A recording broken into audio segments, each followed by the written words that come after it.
Bonjour à tous.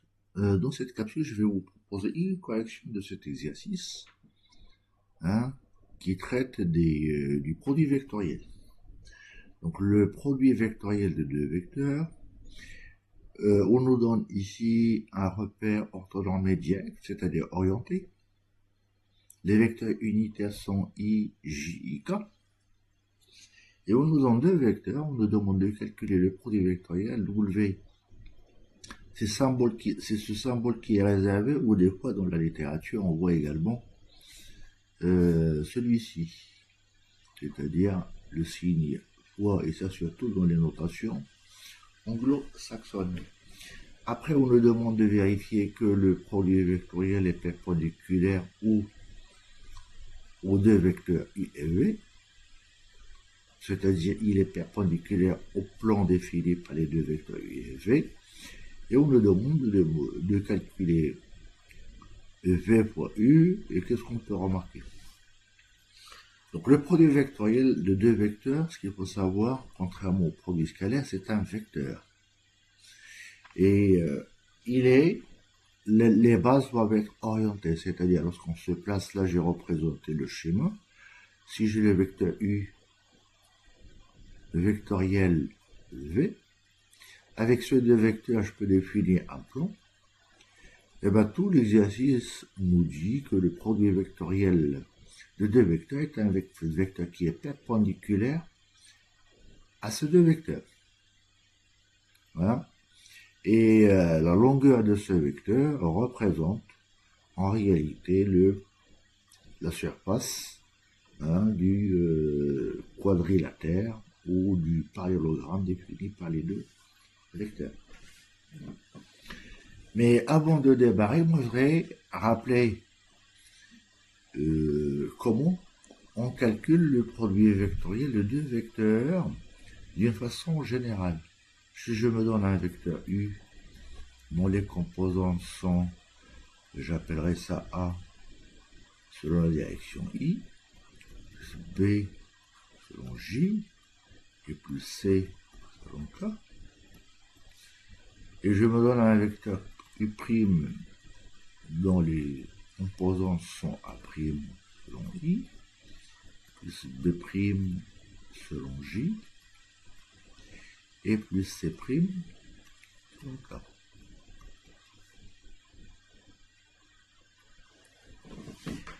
K.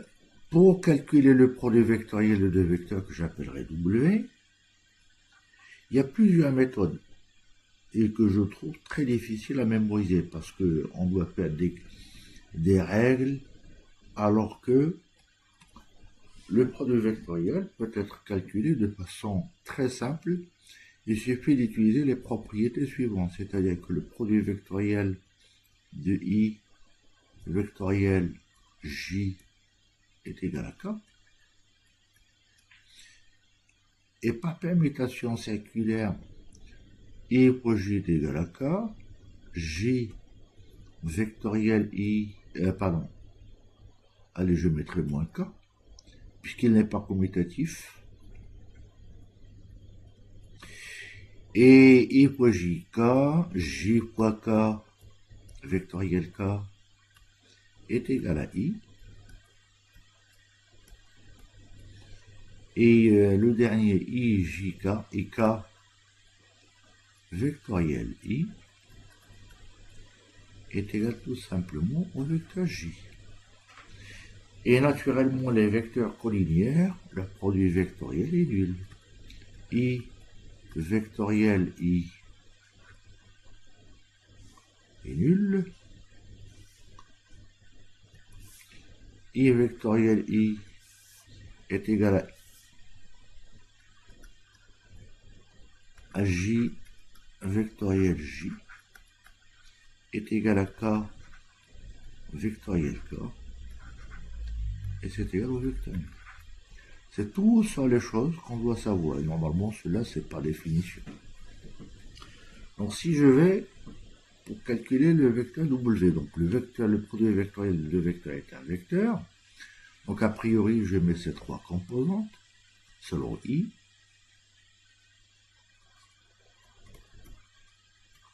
selon J et selon K.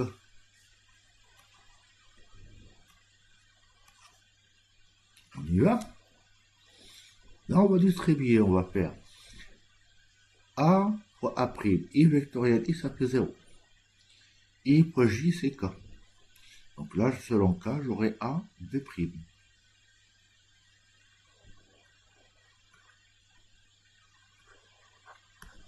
Je répète, A fois J, c'est A, B', I vectoriel J, c'est K. Et la dernière distribution, c'est I fois K. Donc I fois K, là, je me rends compte que I fois K, je tourne dans le sens inverse. Tiens, je vais effacer ça pour que...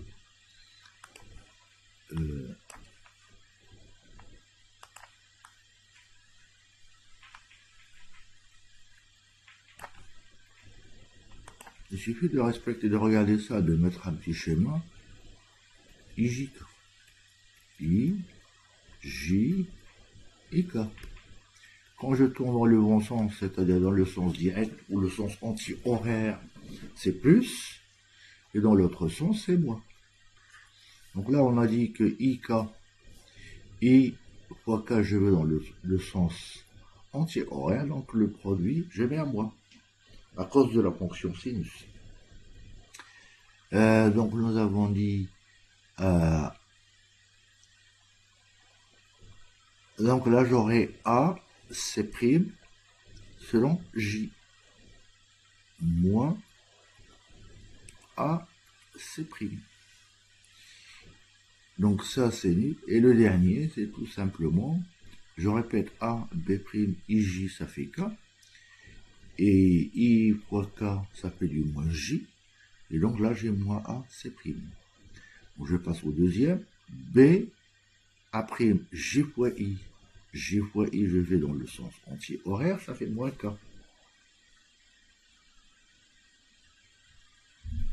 Donc J, et là j'ai B A'.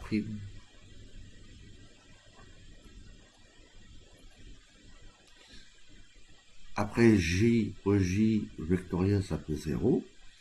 Et J fois K, ça fait I. Donc ça me fait du B C'.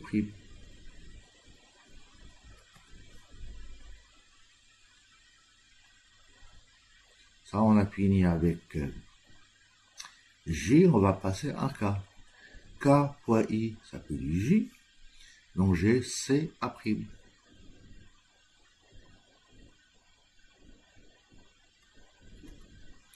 Après j'ai K fois J, c'est le sens anti-horaire. Ah oui, c'était là.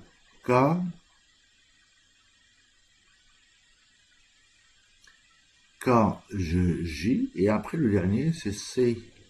Ça, c'est 0. J'ai oublié 1. Et là, j'ai tout simplement C, K fois J.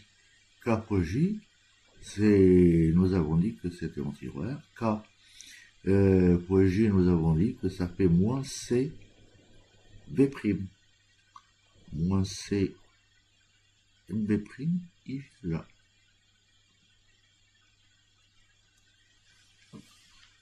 Donc voilà comment on fait pour calculer de façon simple le produit vectoriel. En fait, c'est une méthode que moi je trouve simple.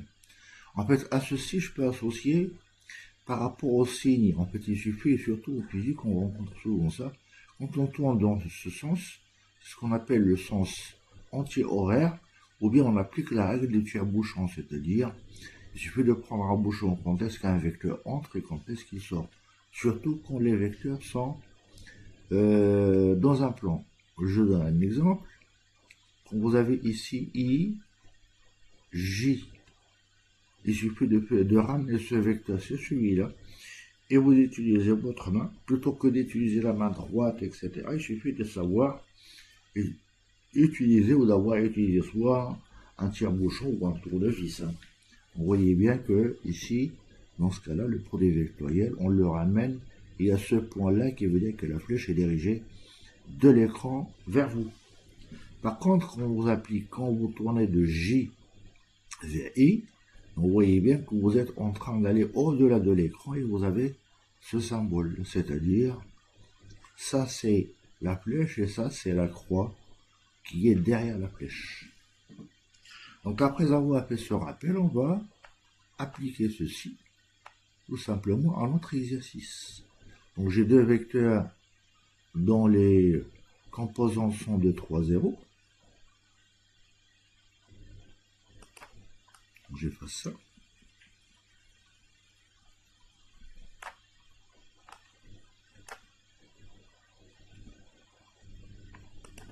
Donc je vais écrire, et à ça, j'utilise cette notation pour vous dire, ça c'est un vecteur et on met leurs composantes. J'ai dit 2, 3, 0. J'ai un vecteur V dont les composantes ou les coordonnées sont 1, moins 1 et 4. 1, moins 1 et 4. Et on veut calculer W, qui est tout simplement le produit vectoriel des deux. W est égal à U vectoriel de V. Donc je sais que c'est un vecteur égal, et je vais mettre les composantes. Donc I vectoriel I, ça fait 0. I vectoriel J, c'est K. Donc là j'ai moins 2. Et I vectoriel K, je me mets ici pour I, J, I, K. Donc nous avons dit I fois I, ça fait 0. I fois J, ça fait K. Et I fois K, c'est moins J. Donc là, j'aurai moins 8. On passe au deuxième. J fois I. J fois I, c'est à moins. J fois I, donc ça fait du moins 3 selon K.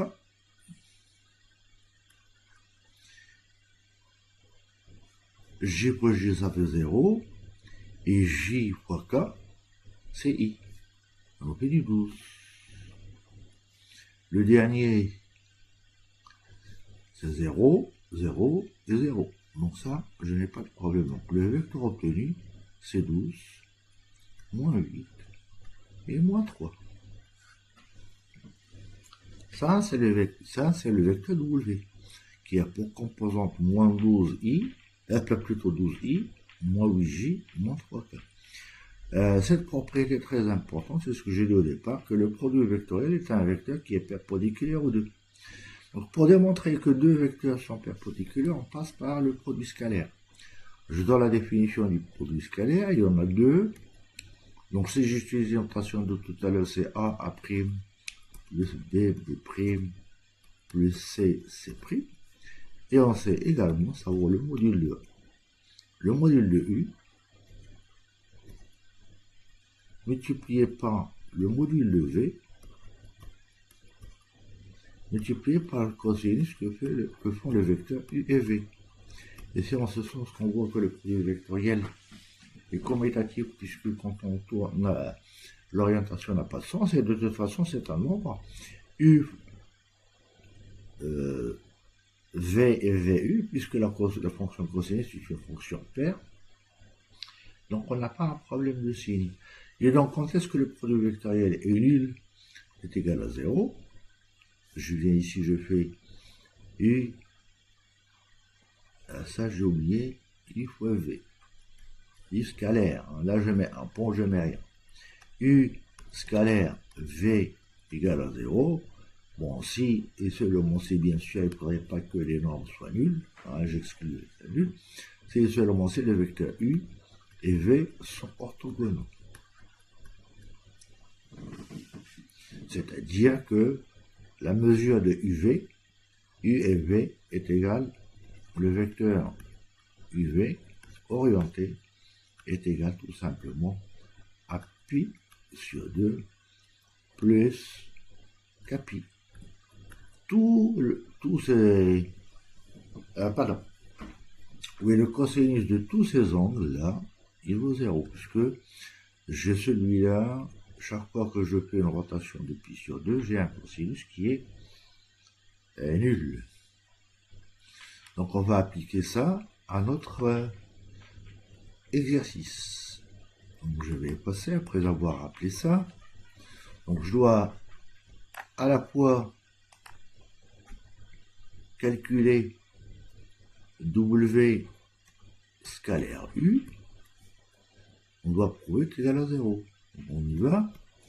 Donc est égal tout simplement à W fois U, c'est-à-dire 12 moins 8 moins 5, et non pas moins 3,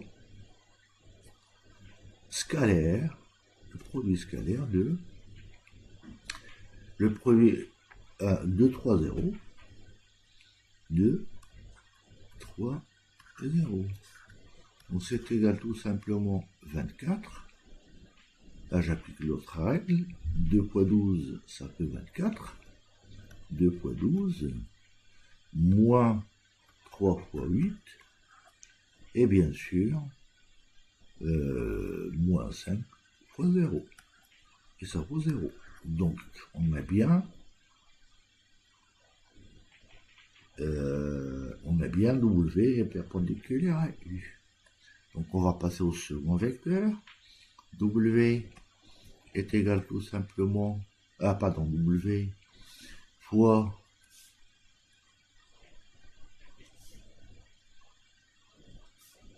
scalaire U est égal à quoi 12 moins 8 moins 5. C'est le produit scalaire du deuxième vecteur qui était de mémoire 1, moins 1 et 4. 1,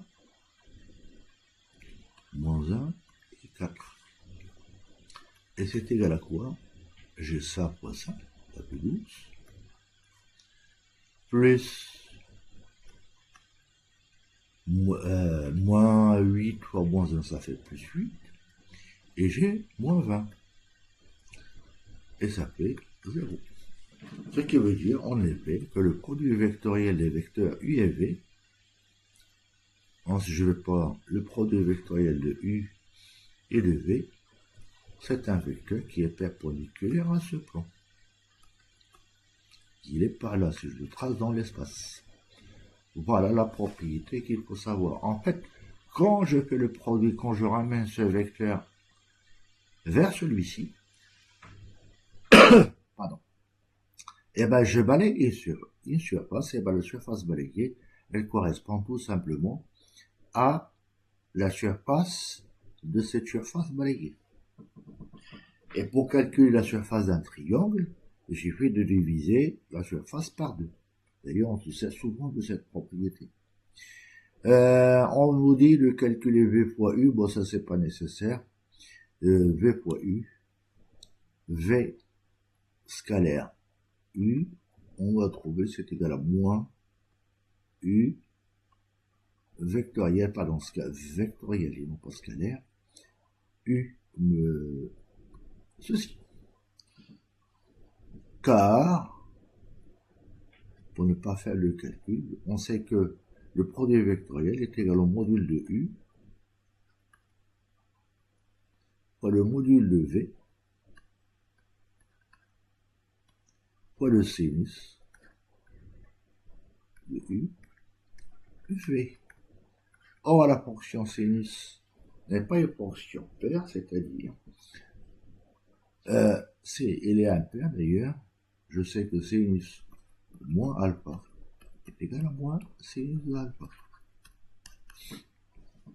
Bien, j'espère que cette capsule a été utile pour vous, et surtout pour simplifier le calcul du produit vectoriel, parce que quand on fait de la physique, on le trouve partout. Le moment du poste, pour les universitaires, ou pour L1, ou L2, dans le voie de vidéo, ça va, on le trouve partout.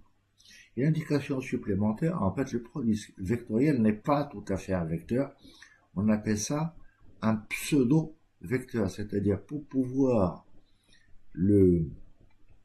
s'en servir, on est obligé de passer par un repère orienté. C'est-à-dire que de ça, pour les élèves qui sont en L2, quand vous étudiez le champ magnétique par le biais de la loi de Boole-Savart. En général, le vecteur B, on appelle ça, on ne met pas de vecteur, on met une petite barre. Comme ça, c'est pour dire, c'est à cause de l'antisymétrie, mais ça, ce sont des choses que je ne voulais pas traiter ici. Bien, si la vidéo vous a plu, vous pouvez la liker, vous abonner à ma chaîne. Quant à moi, je vous dis à bientôt.